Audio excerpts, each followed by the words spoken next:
Sometimes everything gets to be too much. I mean, I had a moment this morning where I said to my husband, I'm feeling overwhelmed, right?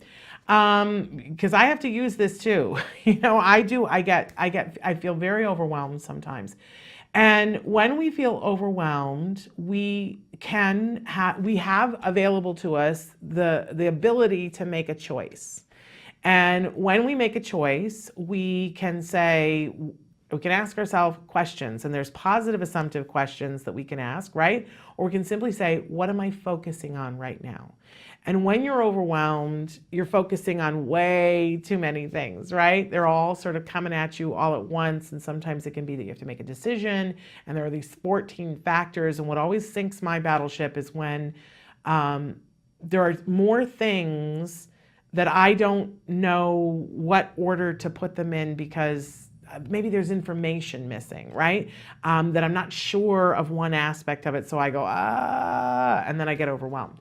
For you, it might look completely different. But the main thing is always, if you're feeling anxiety or feeling overwhelmed, you have a choice to ask yourself, what am I focusing on? And once you ask that, the next question, which is the positive assumptive question, is, what do I choose to focus on? And taking just a moment sometimes to be mindful of this moment is the answer to everything. Because so very often when we're feeling anxiety about something, there's nothing bad happening right now. If you've ever been in an emergency, you don't have time to feel the anxiety, because you just go. And it's just instinct, and there's a lot happening, and you just got to do it, right? But often the anxiety comes in the moment where things aren't happening. So it makes sense then, if you can get centered in this moment, that the anxiety will ratchet itself down, because nothing bad's happening right now.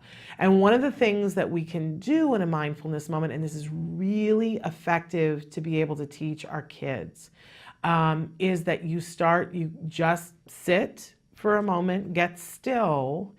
And if at all possible, right, you could do this moving, but if possible, get still and start to tick off a list of what can you sense. So it's as simple as saying, I feel the chair beneath me.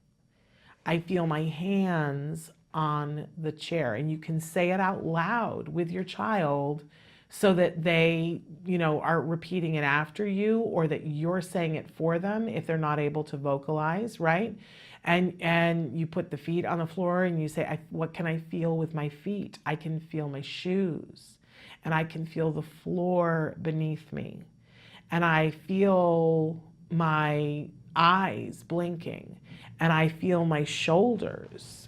And as soon as you put attention on your shoulders, you can feel them starting to go down a little bit more, right?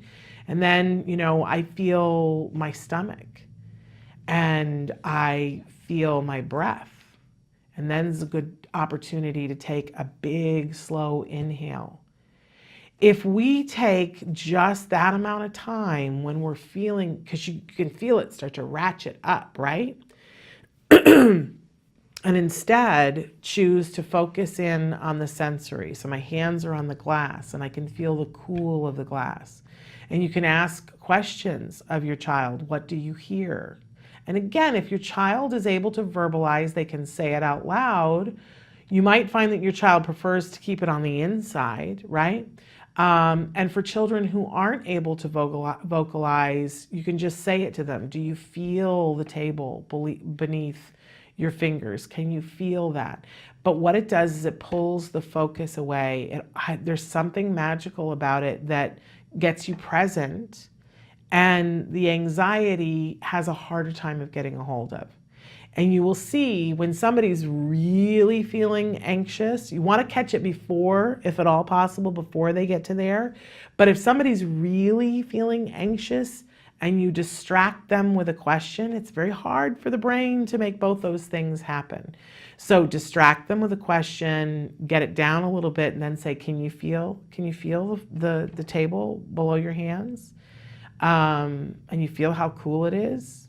And the brain automatically kind of lets go of some of that other stuff. It's miraculous. So feeling with your senses, all of your senses, taking a moment. And there's a whole, you can find online, there's a whole series of exercises that are done with children about feeling the chair beneath you, starting there, because almost always, there's the opportunity to sit down someplace. So they can do that if they're feeling anxiety at school. I feel the chair below me.